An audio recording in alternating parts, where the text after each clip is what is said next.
Have you ever heard about a game, how great it is and how it's worth your time, then you get to playing it and it instantly becomes your favorite game?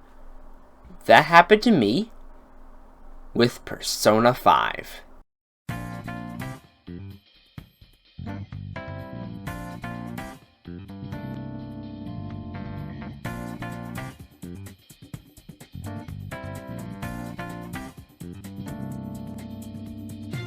I'm sure by now you're at least familiar with the title. It's one of the most recognizable RPGs of the last console generation. Well, 3 years later, a re-release known as Persona 5 Royal dropped over here in the West. Now that I have the chance, and as a way to celebrate 1,000 subscribers, we'll be diving in as I begin the most monumental project I've tackled yet.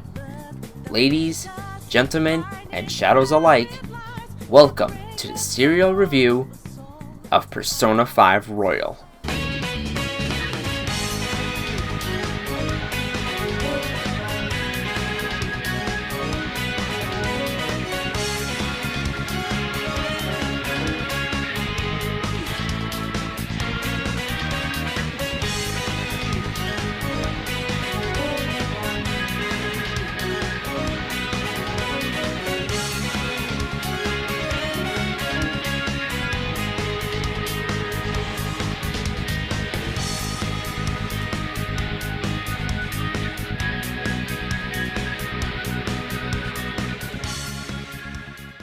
Before we dive into the game, let's go over my history with Persona 5, to give you a sense of how I'll look at Royal.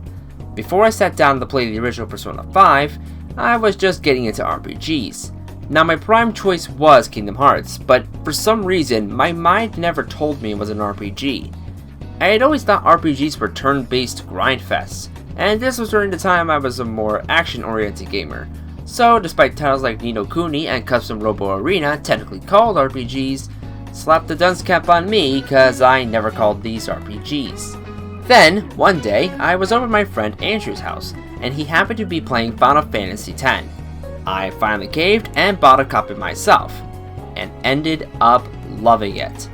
This was when I experimented more with RPGs, like Xenoblade Chronicles, Borderlands 2, Mario & Rabbids, and FNAF World.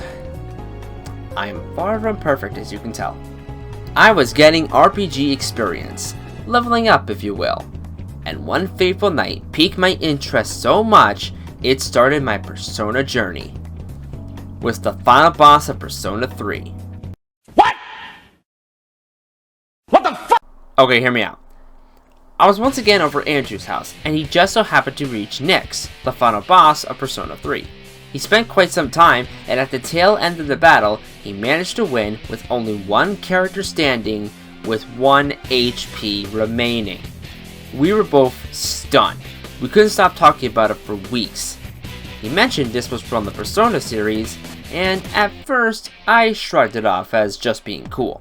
Spent some time later, and he showed me a different final boss. Guess you could tell from which game. I just so happened to ask, what game is this? He mentioned Persona 5, and I was left baffled this time. But this is a high school sim. How do you go from that to fighting this abomination? That one question set everything in motion. He let me borrow his copy, I started playing, and I instantly fell in love. I couldn't stop playing. I couldn't get enough. It was a 100-hour game, and I immediately went for a second playthrough. I listened to the music constantly, I watched other people play the game. For months I couldn't stop talking about it. Never had I felt more passionate for a game since Hyrule Warriors, and anyone who knows me personally knows that's a huge accomplishment. I even bought Persona 3 and Persona 4 knowing I would play them in the future. From there, my Persona collection grew. I bought the Q games, the soundtracks, collected every pop so far, got my own cosplay mask from a convention. If it wasn't $400, I'd own the anime DVD. Yeah, I wish I was kidding. Yikes. It was then 2019. That year's Persona concert was nearing its end. Then...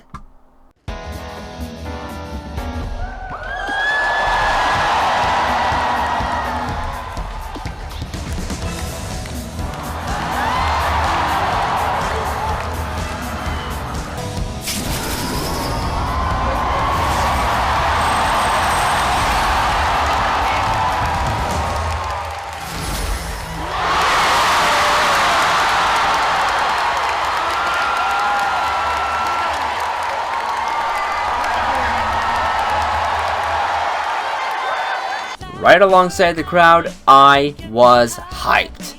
Like Persona tradition, P5 was getting an expanded version, Persona 5 The Royal. I pre-ordered the Phantom Thief edition and never touched it until now. I can't exactly say why, whether it was Atlus's streaming rule or something else. I just never got around to it. That, obviously, changes today, as I'll finally be playing Persona 5 Royal, and sharing my experience in this episodic series. To clarify, each palace is its own episode, with me touching upon what I've experienced for that session. And from what I hear, we have a lot to cover, including revamped palaces, new confidants, new mechanics, and more time with your favorite husbandos and waifus. Prepare for one long journey, and I'll see you soon for the start of the game.